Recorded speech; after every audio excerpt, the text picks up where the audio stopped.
जय हिंद दोस्तों। देखो अभी बात करने वाले हैं हम लोग भारतीय पुलिस व्यवस्था के बारे में। बहुत जानना है ज़रूरी दोस्तों, क्योंकि आपके घर में अक्सर घर वाले फंसते होंगे इस सब मामले में, चाहे ज़मीन से जुड़े चाहे कुछ भी हो, कोई भी लीगल एक्शन हो, चाहे डकैत वगैरह कुछ भी करते हो, वो सब चीज़ें तो होनी नहीं चाहिए। लेकिन अगर फंसते हो तो आपको क्या प्रोसीजर होता है या फिर क्या लीगल प्रोसेस होता है पुलिस के पास जाने का, और कैसे काम कराया जाता है। अगर आप एक लीगल तरीक़ों से जाओगे तो बहुत अच्छे ढंग से पुलिस काम करेगी, लेकिन आप वही है कि आप एक बिना लीगल तरीके से जाते हो तो आपका काम नहीं होता, और सवाल उठाते हो पुलिस व्यवस्था पर, ठीक है ना। तो उसी को हम लोग आज अभी जानने वाले हैं कि पुलिस व्यवस्था कैसे काम करती है, क्या होती है चीज़ें, कैसे कोर्ट में क्या क्या होता है, वो सब अभी हम लोग जानने वाले हैं, ठीक है। उससे पहले दोस्तों, जानने से पहले जो भी दोस्त अभी नए हैं चैनल को लाइक और सब्सक्राइब जरूर करना, ठीक है। वीडियो पसंद आई तो, और जो भी चीज़ें होंगी अभी मैं बताने वाला हूँ, ठीक है। चलिए बात करते हैं भारतीय पुलिस व्यवस्था के बारे में। देखो दोस्तों, भारतीय पुलिस व्यवस्था में बात करने से पहले देखो क्या होता है। देखो जब भी आप किसी चीज़ को केस वगैरह होता है दोस्तों, तो आप सबसे पहले जाते हो, आपका FIR होता है। क्या होता है दोस्तों? FIR। फर्स्ट वाली की मैं बात कर रहा हूँ। देखो एक सेकेंड।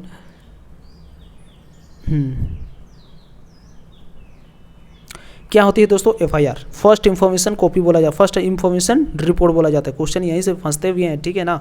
FIR का जो है फुल फॉर्म पूछ देगा FIR। तो क्या होती है? First information copy. ये पहला प्रोसीजर होता है। जो तो क्या होता है, तो किसी भी घटना को जो लिखित सूचना जो पुलिस को दी जाती है उसे क्या कहते हैं? प्राथमिकी। FIR मतलब प्राथमिकी, ठीक है, प्राथमिकी, ठीक।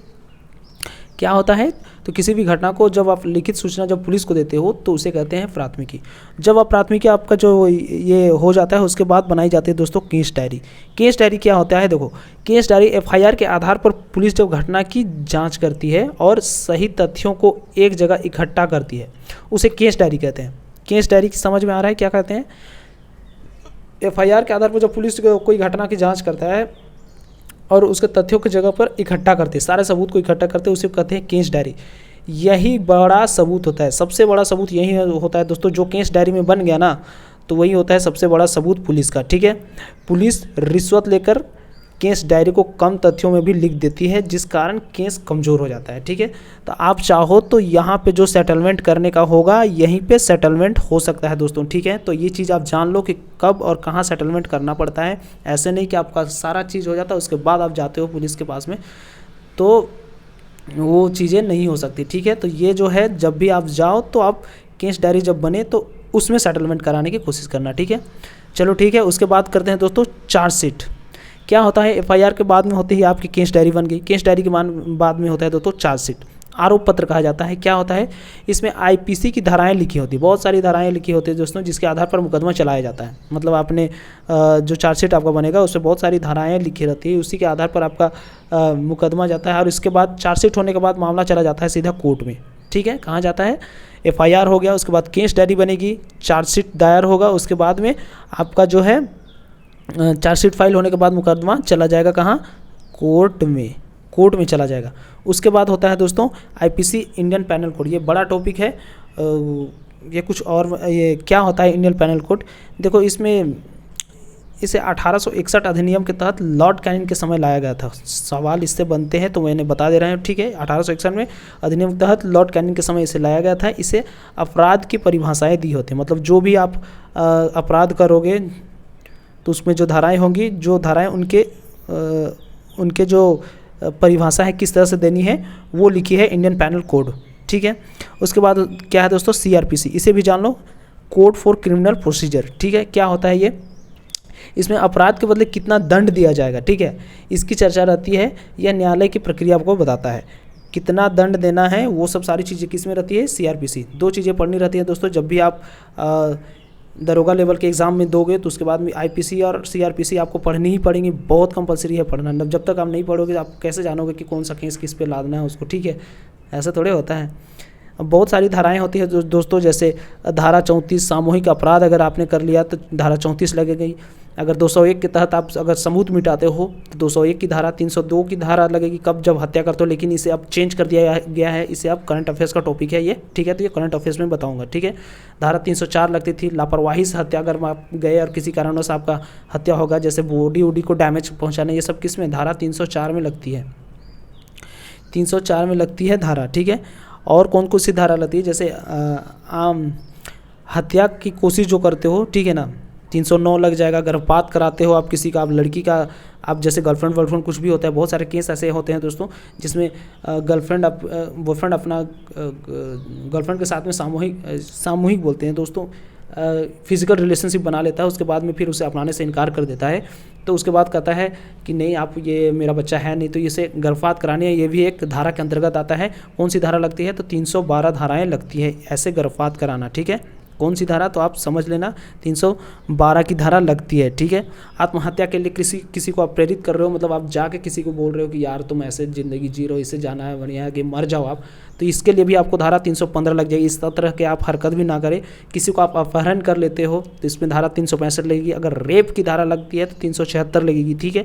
376 अगर आप चले जाओगे ना, जो भी अगर दोस्त के साथ में ऐसा कभी बिल्कुल मत करना दोस्तों, किसी के बहकावे में वहाँ पे आके किसी लड़की के साथ में कभी ऐसा गलत काम नहीं करना चाहिए, ठीक है ना। 376 आपको रेप की धारा में फंसा सकता है। गैंग रेप भी होता है दोस्तों 376 बी के तहत। अगर आप 4 लोग से ज़्यादा हो जाएगा तो आप गैंग रेप के दायरे में आ जाओगे, ठीक है।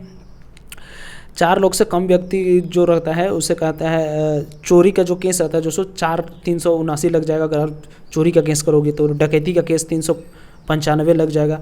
डकैती के करते किसी कारण उस डकैती करने गए, अगर वो आपसे सामान छीन रहा है, नहीं डकैती करने नहीं दे रहा है, उसे मार पीट के निकल गए तो धारा आपको 396 लग जाएगी, ठीक है ना। किसी से आप अगर पैसा वैसा करके अगर छल का जो धारा है वो 415 लगेगा। अगर किसी के साथ धोखा करोगे तो 420 धारा लग जाएगा आपके ऊपर। ये सब कभी नहीं करना चाहिए। दूसरे विवाह की भी धारा है 444 आपको लग जाएगी। आपकी बीवी के रहते अगर आप दूसरे विवाह करते हो तो आपको धारा 444 लग जाएगी, ठीक है। ऐसा ये सब आपको याद रखना है, ठीक है। और क्या कौन कौन सी धाराएं, जैसे और कुछ धारा होती है, जैसे 166A देखो 166, एक सेकंड दोस्तों, 166 धारा 166 ये भी बहुत इंपॉर्टेंट है दोस्तों। 166A क्या है? 166A तो देखो, जब आप FIR ना लिखने पर इसका प्रयोग पुलिस के विरुद्ध किया जाता है। 166 से जब कभी आप पुलिस स्टेशन जाते हो, वहाँ अगर पुलिस आपका FIR नहीं लिखता है तो आप इसके लिए 166 धारा लिखा सकते हो। जब पुलिस FIR नहीं लिखेगी दोस्तों तो आप दूसरे पुलिस स्टेशन में भी जाके आप धारा लिखवा सकते हो। दूसरे पुलिस स्टेशन जाओगे वहाँ पे आप धारा लिखवा सकते हो, लेकिन दूसरे पुलिस स्टेशन में जब आप धारा लिखवाओगे तो ऐसा नहीं जाके बोल दोगे कि आप मुझे लिखानी है उनके खिलाफ केस, तो नहीं, वैसा नहीं लिखा, उसे बोलता है 0 FIR। क्या बोला जाता है दोस्तों? 0 FIR बोले जाता है। दूसरा जो पुलिस स्टेशन में अगर आप जाके केस कराते हो तो उसे क्या कहा जाता है? 0 FIR, ठीक है। अगर वहाँ भी अगर आपका केस कोई नहीं लिख रहा है, अगर पुलिस आपके पुलिस स्टेशन में केस नहीं लिख रहे हैं तो आप दूसरे पुलिस स्टेशन में जाकर कर सकते हो, उसे कहते हैं 0 FIR। अगर वहाँ भी केस नहीं हो रहा है तो आप सीधे डिस्ट्रिक्ट कोर्ट जा सकते हो दोस्तों, ठीक है। डिस्ट्रिक्ट कोर्ट में अगर जाओगे, डिस्ट्रिक्ट कोर्ट में भी जाके आप FIR लिखवा सकते हो सीधे, और डिस्ट्रिक्ट कोर्ट में गए तो वहाँ पे FIR लिखना कंपलसरी है। तो ये सब चीज़ें आपको पता होनी चाहिए कि अगर कहीं पे काम नहीं हो रहा है तो कैसे काम किया जाता है, ठीक है। अब बहुत सारे टर्म सुने होंगे दोस्तों, जैसे जमानत, अग्रिम जमानत, न्यायिक हिरासत, पुलिस रिमांड, साइबर क्राइम की धारा 144 पेरोल, ये सब क्या होते हैं? देखो पहले बात करते हैं दोस्तों जमानत की, कैसे होती है। देखो जमानत क्या होता है? गिरफ्तारी के बाद व्यक्ति कोर्ट में रिहाई के लिए अपील करता है ताकि वह वकील के माध्यम से केस लड़ सके। जमानत लेने के लिए 2 गवाह होने चाहिए, देखियो है ना, 2 गवाह होने चाहिए, 2 गवाह के रूप में होने चाहिए, और कुछ धनराशि आपको सिक्योरिटी मनी जमा कराएगा वो होना चाहिए, ठीक है। उसके बाद अगर जगन ने अगर आप बहुत खराब अपराध कर लिए हो तो आपकी जमानत होना मुश्किल है, होने को तो हो ही जाएगी लेकिन बहुत मुश्किल से मिलती है दोस्तों जमानत, ठीक है। अब एक टर्म आता है अग्रिम जमानत। अग्रिम जमानत एंटीसिपेटरी बेल कहा जाता है इसे। क्या होता है? तो गिरफ्तारी से पहले ही लिया गया जो जमानत होता है उसे अग्रिम जमानत कहते हैं। गिरफ्तारी से जो पहले जमानत ली जाती है दोस्तों उसे क्या कहा जाता है? अग्रिम जमानत या एंटीसिपेटरी बेल कहा जाता है। इसके लिए आपको पहुंच की होना बहुत ज़रूरी है, इसके लिए आपको वकील को भी बहुत टाइट रखना पड़ेगा, ठीक है। उसके बाद दोस्तों बात करते हैं न्यायिक हिरासत की, जुडिशियल कस्टडी। क्या होता है? तो देखो जमानत अगर खारिज हो जाने पर जब जज व्यक्ति को जेल भेज देता है, किंतु न्यायिक हिरासत में पुलिस पूछताछ नहीं कर सकती। जुडिकल कस्टडी में अगर आप चले जाओगे ना दोस्तों तो वहाँ आपको पुलिस टच नहीं करता, मतलब पुलिस आप पूछताछ करने के लिए प्रेरित नहीं कर सकते, आप जज से परमिशन नहीं ले सकता है पुलिस, ठीक है वहाँ पे। लेकिन होता है पुलिस रिमांड। देखो पुलिस रिमांड क्या होता है कि जेल में बंद व्यक्ति से पूछताछ के लिए कोर्ट की अनुमति से व्यक्ति को 14 दिन के लिए पुलिस को सौंप देती है, जिसे पुलिस रिमांड कहते हैं। क्या होता है समझ रहे हो?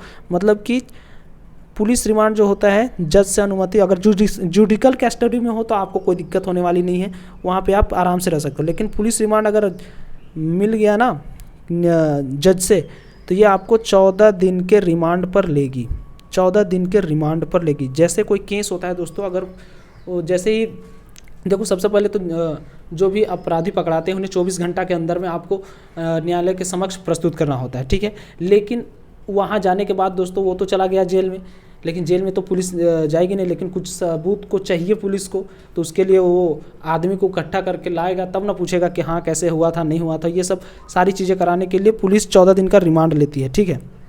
तो वही 14 दिन का रिमांड अगर मिल गया पुलिस से, उसके बाद यहीं पर लाएगा दोस्तों आपको मार और डंडा यहीं पे पड़ता है 14 दिन के रिमांड वाले केस में, ठीक है। तो अगर आप गए हो जेल चले गए हो तो अपना वकील पास में रखना, अगर बढ़िया हो तो ठीक है, नहीं तो फिर अगर पुलिस रिमांड पे ली तो या तो फिर आप समझ सकते हो क्या कहना चाह रहा हूँ मैं। साइबर क्राइम अगला देखते हैं दोस्तों, साइबर क्राइम की धारा क्या होती है। साइबर क्राइम की धारा देखो, जैसे 66, 67, 67A और फिर 67B। इसके तहत जब कोई व्यक्ति किसी फोटो या वीडियो का दुरुपयोग करता है तो इन धाराओं के विरुद्ध उस पर कार्रवाई की जाती है। जैसे आप किसी सपोज दैट गर्लफ्रेंड से आप बात करते हो, जो है मैं डायरेक्टली बात कर रहा हूँ, जैसे आप गर्लफ्रेंड से बात करते हो और अगर मान के चलो कि ठीक है आपका गर्लफ्रेंड से मन भर गया, तो अगर आप चाहो तो उसके जैसे अभी तो जैसे बहुत सारे ट्रेंड चले हुए हैं, तो किसी भी तरह से नग्न अवस्था में उनकी फ़ोटो अगर आप वायरल करते हो या फिर वीडियो शूट कर लेते हो और अगर वायरल कर देते हो तो आपको ये धाराएं लगेंगी, और बहुत कड़क वाली धाराएं हैं दोस्तों, ठीक है। तो ऐसी चीज़ों से आप बच के रहना, ठीक है ना। कौन कौन सी धाराएं लगती हैं तो 66, 67, 67A, 67B सारी थोप देंगे आपके ऊपर, ठीक है। तो ऐसे आप भूल के भी लड़कियों को ही बोलता हूँ कि जो भी है अपने जो भी दोस्त हैं उनके साथ में ऐसी वीडियो वगैरह शेयर वेयर ना करें, ठीक।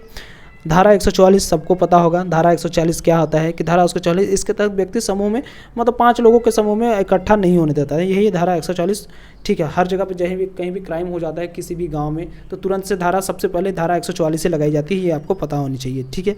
अगला आता है दोस्तों पेरोल। पेरोल क्या होता है दोस्तों, जब कोई अपराधी घटनाओं का छोड़कर सुधरना चाहता है तो जेल में उसके जो रिकॉर्ड होते हैं उसके आधार पर उसे छोड़ दिया जाता है, समझ रहे हो। जो कोई सुधरना चाहता है उसको पेरोल पर छोड़ा जाता है। जैसे किसका उदाहरण ले, जैसे संजय दत्त को ही ले लो, संजय दत्त तो पेरोल पे ही छूटे हुए हैं ना। संजय दत्त पेरोल पे, उन्हीं पे तो धारा लगी थी ना दोस्तों, AK-47 वाला, याद है केस 2010 में लगी थी AK-47, तो वो पेरोल पर छूटे हुए। तो पेरोल क्या होता है दोस्तों, आप लोगों ने समझ लिया। जब कोई अपराधी अगर घटना से अगर छूटना चाहता है, उन्हें घटना से सुधरना चाहता है, जो भी उसने अपने जो कांड कर रखे हैं, तो उसे पेरोल पर छोड़ा जाता है, ठीक है। तो ये थे दोस्तों कुछ पुलिस व्यवस्था की मुख्य चीज़ें, आपको होप कि समझ में आई होगी। अगर समझ में आया होगा तो दोस्तों को लाइक करना, शेयर करना, और वीडियो को पसंद आया होगा तो वीडियो को शेयर भी करना, ठीक है। उम्मीद है वीडियो पसंद आया होगा तो लाइक और शेयर जरूर करना दोस्तों। मिलते हैं नेक्स्ट वीडियो में, तब तक के लिए जय हिंद, जय भारत।